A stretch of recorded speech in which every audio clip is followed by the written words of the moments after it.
In last class, what we studied? Shall we go for flashback? Okay. Then what do you mean by that force? It is the external efforts. What it means? It will change the state of motion. It helps to change the state of motion. Okay. So that types of motion, that contact force and then non-contact force, and next that we learn that balanced force and that unbalanced force. What do you mean by balanced force? If a net force is equal to 0, that force we call it as balanced force. And then unbalanced force means it is what? That net force is not equal to 0. That force we call it as unbalanced force. To change that state of motion of an object, we need that unbalanced force. Then only so that we can change the state of motion. Okay. So we are going to study the laws of motion here. That how many laws are there? That 3 laws are there. In that first one. Okay. Shall we start? So every object on that earth, they will try to continue their state of motion. They want to stay in their state of motion. Okay. Now, can you tell me if this is what? A wooden piece it is. So, it is at rest right now. So, until at what time it will continue its state of rest? So, until I push, no? Means push is nothing but it is a form of producing that force. It is a way to produce that force. It is that option, that push, pull, that kick, flick. So, these all are that ways of producing that force. If that object, it is in a state of motion, it is at rest until at what time? Until we apply that force. Yes or no? If a fast moving that ball, it comes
you are applying an external force by putting that brake, no? So hence that car comes to rest. If initially car is at rest, if you are applying that application of a brake on that car will move. Means what it tells, that every object are at their state of either at motion or at rest. If you want to change their state of motion, so you need to apply that external force. Okay? That law we call it as the first law of motion. The first law of motion, what it tells, that body or object will continue in the state of motion or state of rest until and unless that external force will apply. Okay, what it tells you, object continues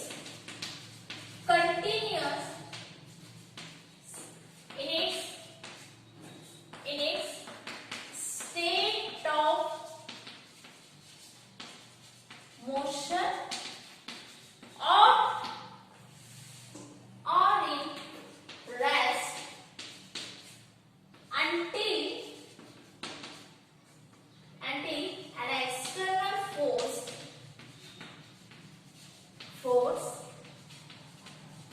applied on that object. This we call it as first law of motion. Okay, have you understood? And next thing, I will give a two box to you. Okay, I will give a two box. One box is empty and next box is, it is what? Full of books. You just assume these two are boxes. Okay, so one box is empty and another box is what? It is full of books. Which box need a greater force to change its state of motion? These two are at rest. So, which box will need a greater force to change of its motion? To push these two boxes, which of these two boxes will that need a greater force? Yes, I think your answer is that box which is full of books. Why? It is empty. It is a full of box. It means it has a greater mass. Okay? It has a greater mass, no? It has a empty means it has less mass as compared to this box. Okay? So we need a more force to push a heavier object. Okay. And next, so have you observed that one experience in your life while traveling in that bus? When the driver applied a brake, due to that application of that bus comes to rest. Fast moving bus comes to rest, but what we did? We will move forward. Due to application of brake, we will move forward. Yes or no? And if it is at rest, when it starts that bus, we will move backward. What is the reason? After application of brake, we will move forward if it is in motion. Either that bus is at rest,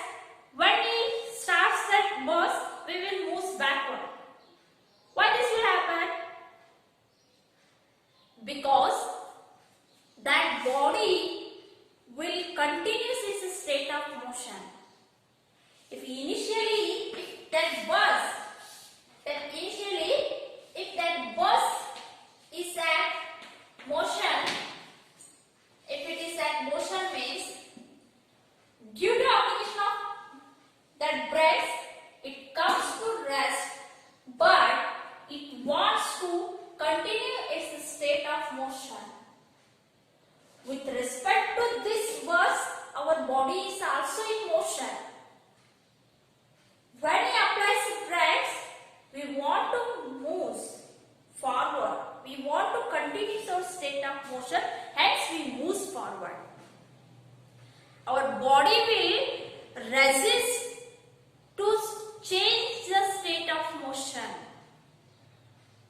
Yes, why? Our body will change, that it will resist to change this state of motion, hence it will move forward. If it is at rest, initially this bus, if it is at rest, with respect to this bus, our body is also at rest. Due to application of that brake, then bus will start moves. But our body moves backward. Why? Our body will resist to change its state of rest. Okay? Our body will resist to change this state of rest. It means it is what resistance that offered by our body, that we call it as inertia. Inertia means what? This is a tendency or the property of an object to resist the change of their motion, that state of motion. Okay? What do you mean by inertia? It is a property of the body which will resist the change of their state of motion. Okay? That property we call it as inertia. And inertia is measured by, that inertia is measured by what? That mass of an object. It is mass of an object. I said here there must be a difference to change the state of motion, in change in the application of forces. It needs that less force. It needs more force means what? That inertia is greater. That resistance offered by this box to change the state of rest is more here. Hence we need a greater force to change its state of rest. Heavier the mass, greater will be the inertia. Understood? And we have a difference in there what? To lift that stone, that heavier stone from the ground, and if you lift that ball from that ground, there must be a difference in the force applied on those objects. I said no, because that stone has that mass, that greater mass as compared to that ball. Means that the resistance offered by that stone will be more as compared to that ball. That resistance is more means that force applied on that object is also greater, because to change its state of motion.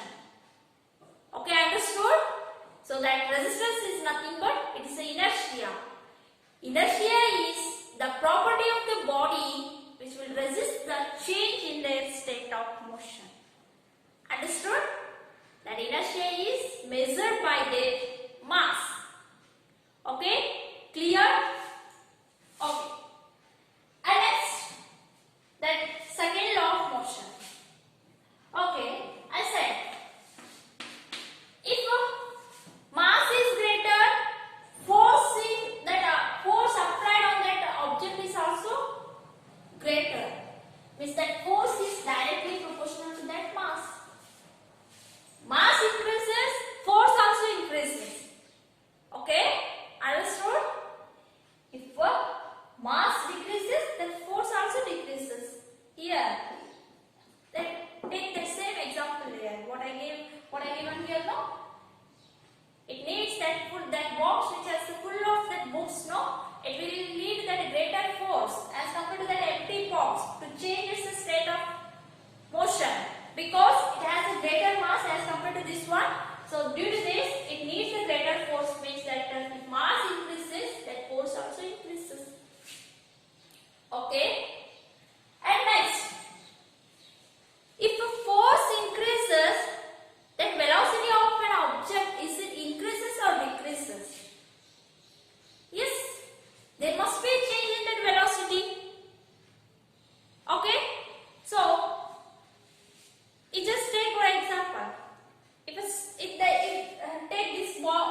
that u is equal to 0. Okay. When you apply the force on this ball, when you apply the external force on this ball, it will change its state of motion due to that application of force. To change its state of motion means it gets some velocity. It gets a velocity due to that application of force. Initially it is at u and it is what? Final velocity. It is what? Final velocity. Okay? Final velocity means due to application of force, there must be a change in velocity. Okay? If you apply a force on any object, there must be a change in velocity. Means that F is directly proportional to velocity. Okay? Understood? If it is in motion, that if it is in motion, if that ball is if it is in motion initially, means u equal to here, it has a magnitude. It is not 0. Okay. So when we stop that ball by applying an external force, here that final velocity is 0 because that object comes to rest. That object is at rest means that velocity of that object is 0. Means there must be a change in their velocity. Means that force is directly proportional to V. Combining these two, this is M into V. Okay? Force is directly proportional to mass into velocity. Mass and velocity. This force, we can say this as momentum. This as momentum. This momentum can be represented by the symbol small p. Okay? This p equals to m into v. This we call it as momentum. Okay? So that second law of motion we also call it as product of mass and velocity. It has magnitude, also direction. Okay? Means that momentum also has that magnitude and direction, and this quantity we call it as vector quantity. It is vector quantity. We know that the quantity, the physical quantity which requires both magnitude and direction, that quantity we call it as vector quantity. Okay? And now can you tell me the SI unit of this momentum? Okay? This mass measured in the kg and that velocity, that SI unit of velocity is, okay?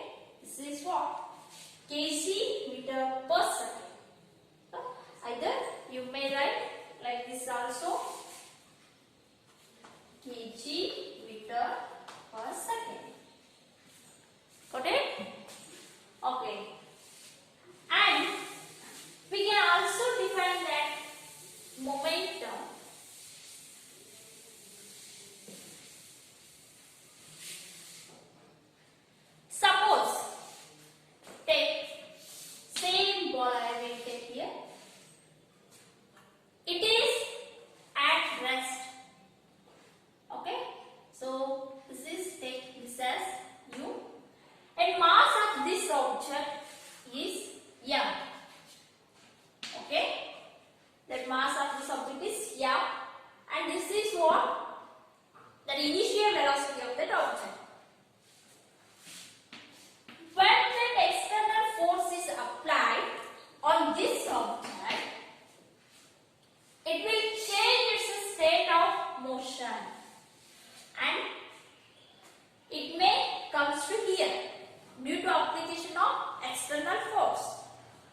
what? It takes some time. That time, and what is that time? It is nothing but t2 minus t1. Okay? In time t, it will changes its velocity. The change in time is what? It is t2 minus t1. Okay? This we also represented by delta t. Delta t means change in time. Okay. So, what is the change in momentum? The initial momentum is mu and it is final momentum is mv. Change in momentum. Change in momentum. What do you find? It is final momentum minus initial momentum divided by t2 minus t1. Okay? Next, change in momentum is directly proportional to final momentum minus initial momentum divided by t2 minus t1. Now, final momentum is mv minus initial momentum is mu. It is t2 minus t1. Okay. Now take m as a common, v minus u. I will take a m here as a common. What is left here? V minus u divided by t2 minus t1. Okay. Change in momentum. Next take here. It is v minus u. That t2 minus t1 is nothing but it is a delta t. It is what? Change in the time. Now can you tell me v minus u means final velocity minus initial velocity divided by t. What we call that expression as v minus u means change in velocity with respect to time. The rate of change of the t means it is nothing but it is the rate of change of velocity. The rate of change of velocity is nothing but acceleration. Okay? So, shall I replace this expression by a? Yes or no? V minus u means final velocity minus initial velocity. Means the rate of change of velocity is nothing but acceleration. Okay? So, the change in momentum is due to that force, no? Here it is. Force is directly proportional to change in momentum. And I will remove this proportionality sign. I will introduce one constant, that is Kma.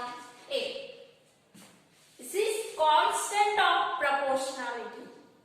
That K is nothing but constant of proportionality. And its value is 1. That's why it is F equal to ma. This we call it as second law of motion. It is second law of motion. So, it is product of mass and acceleration. And it is also vector quantity. What is the SI unit of this force? It is a Newton. Otherwise, it is you may write that kg meter per second square. This is also the SI unit of this force. Understood? This is what mathematical formulation of second law of motion. That is mathematical formulation of second law of motion. And we can also define that second law as the change in momentum is directly proportional to that external force applied on that object. Okay? The change in momentum is directly